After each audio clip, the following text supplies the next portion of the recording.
Great. I think that areas that I'm focusing on is looking at the future of work. That's a real passion area of mine. It's something I've been thinking about and working on over the years for a long time, and I think that's an area that has been talked about for a long time. I talked today on the panel about a book that I've got from 1982 that's talking about the future of work, and a lot of the issues are actually some of the similar issues, and these are things that have been talked about for a long time. But from time to time there's big disruptors that come along and change work. And I do think that AI and generative AI is one of those areas. And I think what is potentially quite different about that is that some of the areas being disrupted are professional services and some higher skilled roles. But I think it's going to have some really big opportunity, but also challenges for the public sector as well.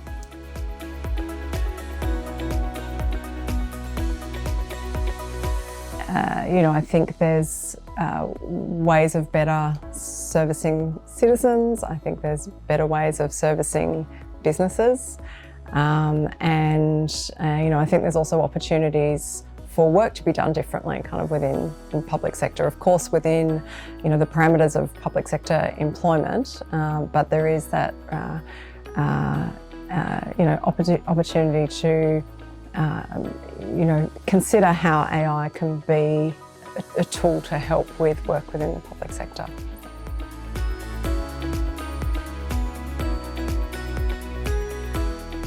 Look, I think some of the challenges include actually just how quickly everything is moving. I think it's really important for governments to be thinking ahead and bringing preparing workforce for the future. But yeah, things are just moving so rapidly at the moment that everyone is. But in many ways, we actually don't know where some AI is going to be going as well. So, and one of the speakers today talked about Industry 5.0, and just keeping the changes to our economy, likely to still keep happening. So, yeah, definitely watch this space.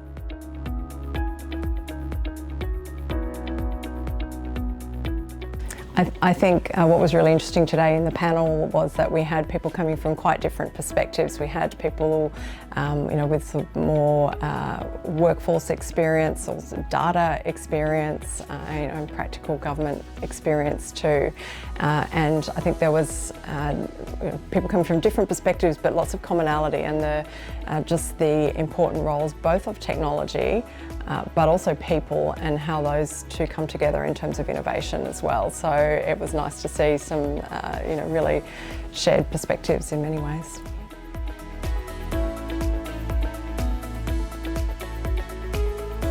I am probably someone who comes more from the workforce labour market, and so to come along and hear some really interesting conversations about technology and in the context of the public sector was really, really interesting for me.